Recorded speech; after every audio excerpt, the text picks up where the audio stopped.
dude, why don't you come debut on Monday Night Raw? And you were going to be the Undertaker's wife stalker. Man, I wish he didn't go through with this. Like, literally put a nail in the coffin in his whole presentation. Oh, what's up?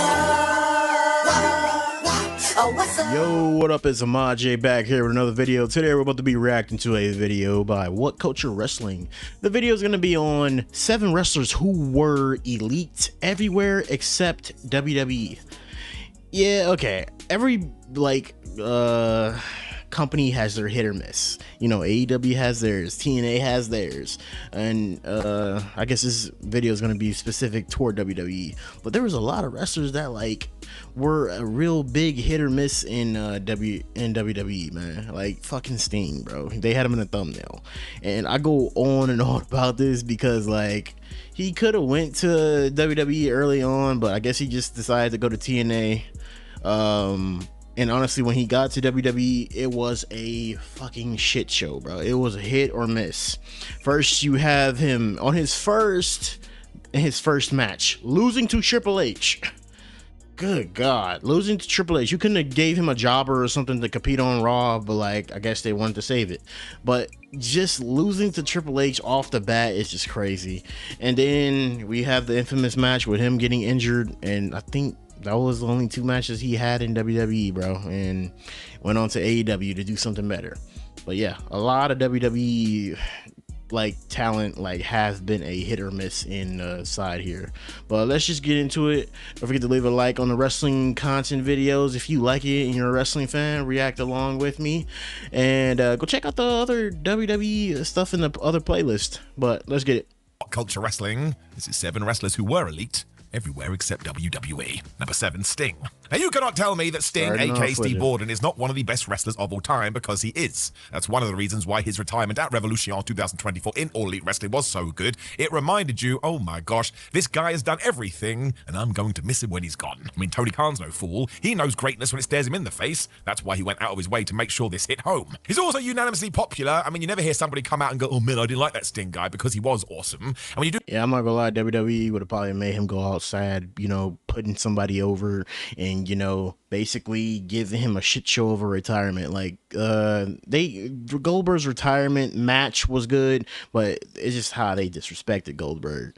They probably would have did something similar to Sting. I don't know if Triple H has some overwhelming ass feeling still after more than 20 years later to these people is just crazy, bruh. You go back through his WCW run. Well, can you imagine Monday Nitro or any of the pay-per-views without him? Of course you can't. He was integral to it all. I mean, the NWO year-long storyline is all because of Sting. And yes, I know, WCW then went and ruined it at Starrcade, but this was back in 1997. I must move on. Steve Borden himself has even come out and said one of the reasons he jumped to TNA rather than the WWE in 2001 is because he wasn't sure how Vince McMahon was going to use the Sting character. He then jumped to 2014, and because it is pro wrestling, he did decide to join the WWE and debut at Survivor Series. Can you believe it? Sting's tum-tum was correct. They really didn't know what to do with him. Now, the first arrival was absolutely awesome because he stared down Triple H and gave him a Scorpion Death Drop, and instantly we were like, well, they're probably going to do that at WrestleMania. And again, that is a dream match. In many ways, it was like Mr. WWE taking on Mr. WCW. It's why that match kind of goes off the rails, because somebody thought the feud should be NWO versus DX, even though Sting spent half his career trying to take out the New World Order. And given that Sting never competed at WrestleMania again, well, he lost here, which means his record is 0-1, and he got smashed in the head with a sledgehammer. I mean, come on now. Bro. If this had been anybody else, they would have got the victory. It was just a silly thing to do. It also means as well, when you do go through his track record in the WWE, he has only 1 singles win for the company, and that came via a disqualification over the Big Show. I mean, that is okay. So he actually did have a match, but a fucking disqualification for this legend.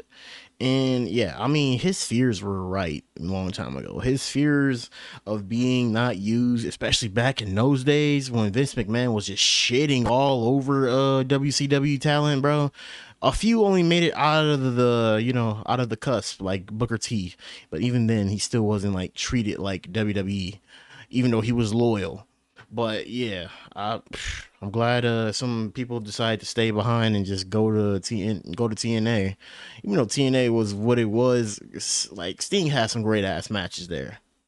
absolutely ridiculous. It's Sting. I mean, once again, when you compare it to his phenomenal run in AEW, where he was best friends with Darby Allin like his fake dad, well, that's how Sting should have been used, because once again, he is a legend. Of course, his last match came against Seth Rollins, where he did get hurt, but either way, he was never going to win that match either. So essentially, Sting was brought in because WWE felt like they should bring in Sting, and they weren't right here, but they just did not know how to use Sting. I mean, really, even though he was in his 50s, you kind of should have believed he could have become the WWE champion, and that was a far cry from him. So I'm still glad he got to have his time there, because it would have sucked if he had retired without going through the WWE. But if we could do this over, you'd probably change the whole thing. It's never going to happen, because even if somebody did invent a time machine, I think they would probably focus on the human race and not Sting's career in the WWE, but also goes to show. Doesn't matter if WWE does drop the ball, because is Sting still one of the best performers of all time? The answer is yes. Number 6.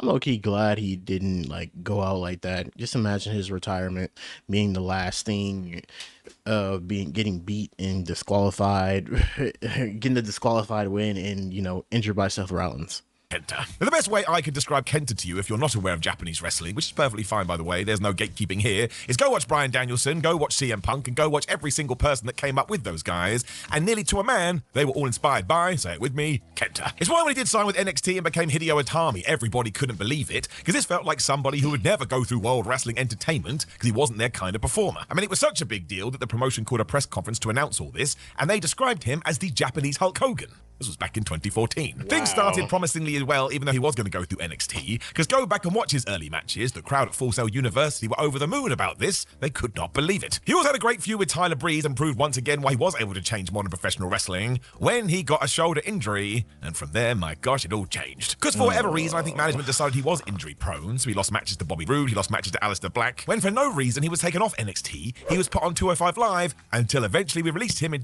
Oh man, that's like a big demotion around this time. Some wrestling was good on 205 Live, but later on toward the leg end of it, bro, nigga, it felt like a whole bathroom break, bro. They were having these events after because of save money and so they wanted to set up anything else. They taped these whole things right after SmackDown, and that shit was not fucking it, bro. That's like a whole demotion.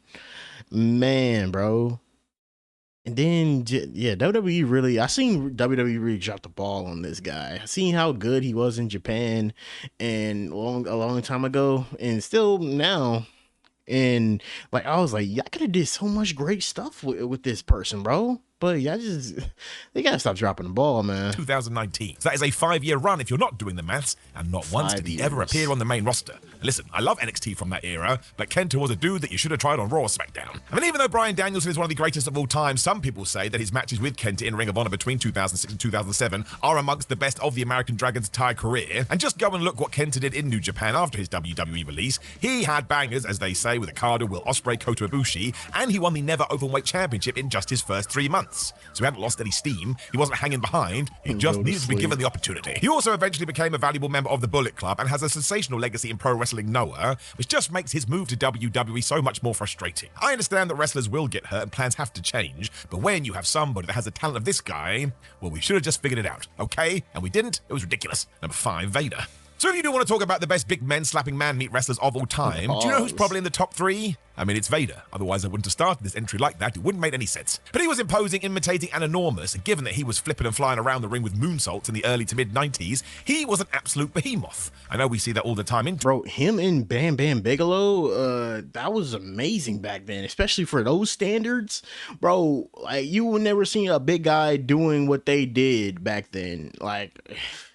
Just for them not to take a chance on that, it's crazy. Well, off of Shawn Michaels' little thing, spit spat that they had in the ring, I guess. 2026, but back then, it was a little bit like you were an alien. Make sure today you go find clips of him dropping the Vader bomb on people too, which is still a thrilling, and dare I say, a devastating sight. And some of the matches he had in WCW with Cactus Jack, oh my gosh. Halloween Havoc 1993, for example, you won't believe they are pro wrestling, because I'm pretty sure they're just trying to beat each other for real. He also held the WCW World title 3 times, and that was not a fluke, and he had amazing feuds as well with people like Sting and Ric Flair. He was such a legend for New Japan Wrestling too, he earned the honor of becoming the first non-Japanese wrestler to win win the IWGP Heavyweight Championship. I mean, Inoki basically built the whole Vader gimmick around his promotion for a while. The dude was terrifying. What will really wind you up and make you want to crack your head against the wall is actually when you go back to his WWF run. Well, the Mastodon was actually one of the better members that sat on the WWE roster. Because when he did debut, Vince McMahon was totally obsessed with taking a wrestler and then giving them another job as well. But that didn't suit Vader at all. So all of a sudden, when he was stood around these cartoonish personas, well, it just felt like he was about to murder people. I mean, back in 1996, the whole main event scene was meant to be built around him,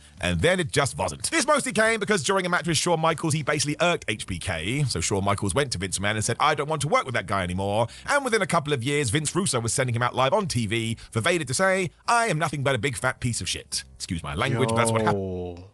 This is beyond like the most craziest thing ever, bro, that you have to make a talent do. I mean, well, we've seen a lot of stuff they made talent do, but like, this is like disrespectful, bro. This is just like all the most disrespect in the world. But like, man, I'm pretty sure if he can't just up and quit, but he probably signed a contract and he will have to honor it. And you know, we keep forgetting about that in the background. WWE had real big money, and he's not gonna want to take on a whole fucking company. So I don't know. I guess that's why he went along with this. But these words are disrespectful here, and it was totally stupid. I mean, the legacy of Vader is still massive, despite what he did in WWE. I mean, we should have strapped a rocket to this guy, and I tell you, he would have landed on the moon. So it's one of the reasons why, if you are going to go through his entire career, you just have to look at this through a grain of salt. It's not real, and it's bad booking, to be completely honest with you, because even today as I talk to you, Vader, to tie it back in, is one of the best big men of all time. Number 4, Mystico. So if you have followed Mystico in the last 2 years when he's gone to AEW, CMLL, New Japan, you now know most people go, oh my gosh, he's one of the best luchadors in history. And it's true. Go look at the numbers, go look at the statistics, go look at the match quality. That guy ticks all the boxes. I mean, even in 2025 when he worked with MJF, it just proved this dude knew what Is this the first one? I think this might be the first, I don't know, Mystico.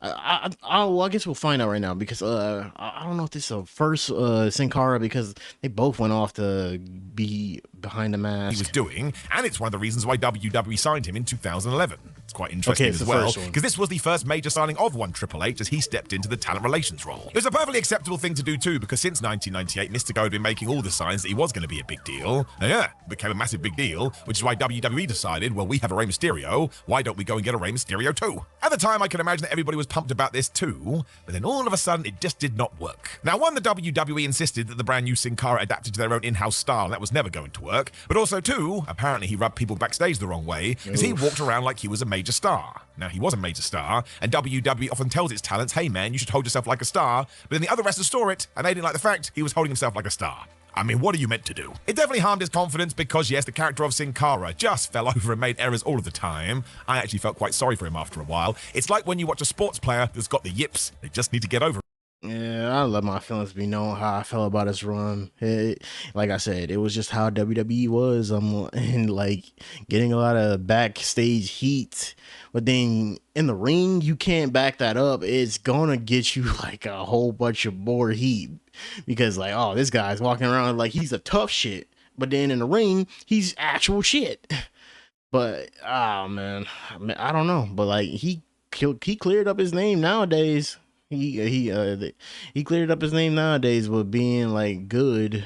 And somehow it just doesn't feel like they're going to be able to. Following this too, there were several wellness violations and multiple injuries, so whatever magic he had outside the WWE, well, I can tell you, that never returned. It got so out of control that Mystico was actually released in 2014, but WWE carried on the character. And it's a little bit like fake Razor Ramon and fake Diesel. It's never going to fly. Mystico soon went back to CMLL and had a 2,262 reign with the NWA World Historic Middleweight Championship. And every time he does pop up in AEW, well, this guy just rules. So it goes to show, you can go to WWE and it not work when you return to the bigger wrestling world and you remember who you are. So if you're an upcoming wrestler, make sure you remember that too. Number 3, Raven. So Raven is one of the... Yeah, honestly, that puts in perspective. WWE ain't everything. This has been going on for years. WWE is not everything. And ever since the big ass boom of the indie scene since the 2015s, well, the indie scene got way bigger than it was. Yeah, ever since the big boom of 2015, bro, people know who the fuck they are over there. Most fascinating characters of the 1990s. He was a man that looked like a walking Soundgarden album, and that was by design. He basically looked at Pearl Jam and thought, I can probably work with that. If you go watch his work in ECW too, you will see some of the best stories that have ever been told. And Paul Heyman always goes on about this, the layers and the depth to the character that he and Scott Levy put together in 1995. I mean, you could have run this until the end of time. The evidence is all up on the screen as well because, yes, for 2 years, he was just the architect of incredible matches. He had awesome moments, and every single narrative he threw out there into Philadelphia, well, people wanted to tune in. Even when signing for WCW in 1997, he made sure his matches took place under Raven's rules. And while that sounds kind of silly and was basically going back to his hardcore roots, when you did watch Nitro, well, it made Raven and his flock even more interesting. There's also the 2003 Ring of Honor feud with CM Punk, which many people still say is one of the best feuds in ROH history. I'm just repeating myself now, but others will go as far to say that without this, CM Punk doesn't sign with WWE because it's one of those programs that made all the noise. That is the dynamic Raven had, though, and I think he is still a fan favorite, which... Damn, actually being the reason behind why CM Punk was considered by WWE, we probably wouldn't be seeing CM Punk in these days, and he probably wouldn't, really met Paul Heyman back then. Maybe he would, but like I feel like he probably really wouldn't have got a chance to get to know like that guy. We'll get to know Paul Heyman, but like, man.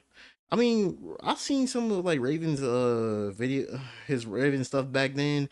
And then I seen like some of the stuff that they did to him, and the damn notorious Stone Cold Steve Austin promo burying the shit out of him, bro. I don't know why they had him go out there with Stone Cold. It's just like feeding them to a fucking wolf. Begs the question, why when he went to WWE between 2000 and 2003 was he not used at all? I mean, it wasn't like his work was bad, and a lot of what he did in the hardcore division there actually had flashes of brilliance, but, well, it just kind of felt like Vince McMahon didn't like him.